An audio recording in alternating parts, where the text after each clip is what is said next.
Yay, we're making Thit Kho with boiled eggs. Here we go. Get some pre-peeled garlic, mince it up to your liking.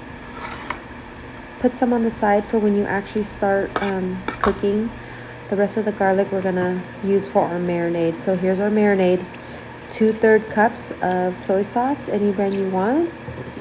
2/3 cups of nước mắm.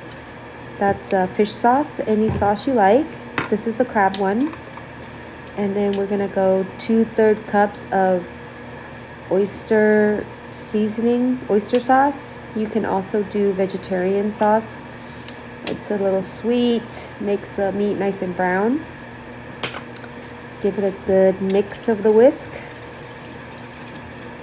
Next we're gonna put in 2/3 cups of white sugar.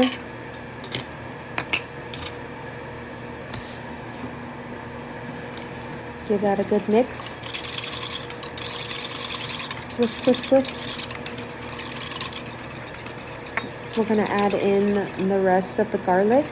Love garlic.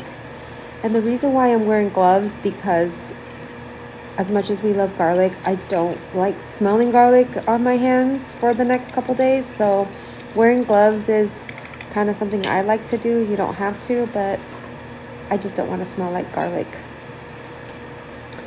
Here we go. We're gonna add in just a splash of olive oil.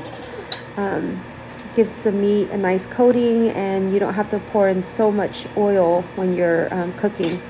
And that was a dash of table salt, just to bring out more flavor. Here we are. This is 2.5 pounds of pork tenderloin. I love it. The meat is nice and soft, and it cooks fairly good. I'm going to take this, cut it vertically in half, and then cube it in 1-inch chunks.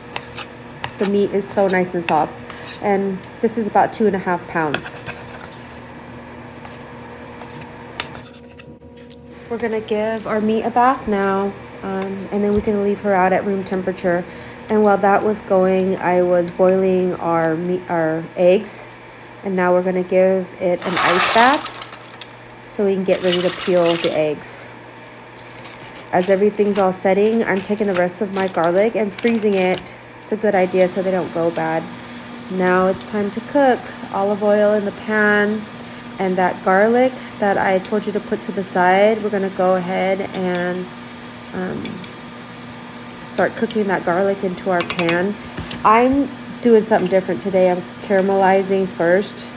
So I'm gonna pour like a handful of sugar in to get our sauce, just to get the pan, I guess, a little bit brown. Get a little sweetness going.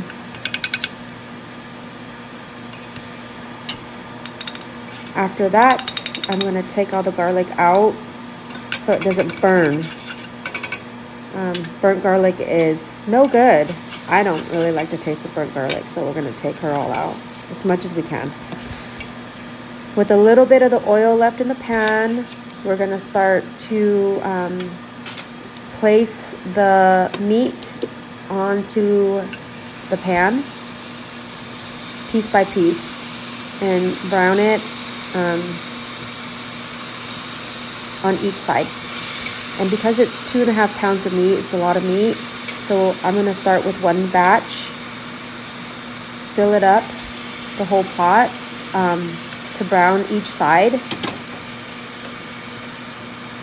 Then I'm gonna take a pan, a clean pan, and I'm going to put the meat that I just browned onto the side and start on the next batch of meat. And if you notice, I am not pouring any sauce from the marinade. I am just putting in the meat, whatever sauce falls into the pan, but I'm not pouring any pan. We're just searing the meat right now on both sides. Okay, so my first batch is done. The sauce is looking so good. Now we're gonna put in our second batch. The reason why I do this is because I do not want to overcrowd the meat. I want to make sure every piece is cooked. And you'll see when we make our second batch, we'll sear it on both sides and the meat is going to reduce itself down. And don't forget to leave your marinade sauce. Do not throw it away and do not add any extra as you're cooking, as you're searing the meat. Here's our second batch of meat. It's been reduced down after we seared both sides, and now I'm going to take that first batch and add her in. And as you can see, everything fits into the pan perfectly.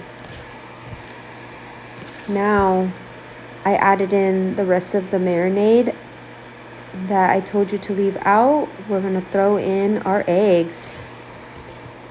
And you're going to continue to cook this on high heat for about 10 minutes at a rolling boil.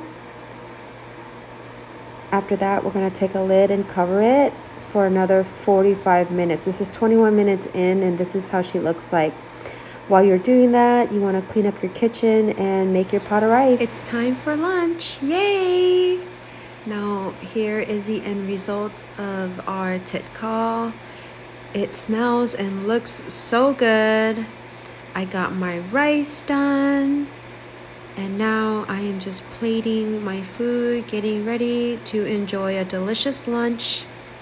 I hope you enjoyed watching this video. I am so grateful to share my cooking with you, as I love cooking for my family. And before I sign off, I just would like to say I like to sprinkle a little bit of pepper onto my food. And voila, we are done. And this will be for the kids' dinner. Have a beautiful day. There's the rice, there's the meat, and it's gonna go right into my belly. Have a great day.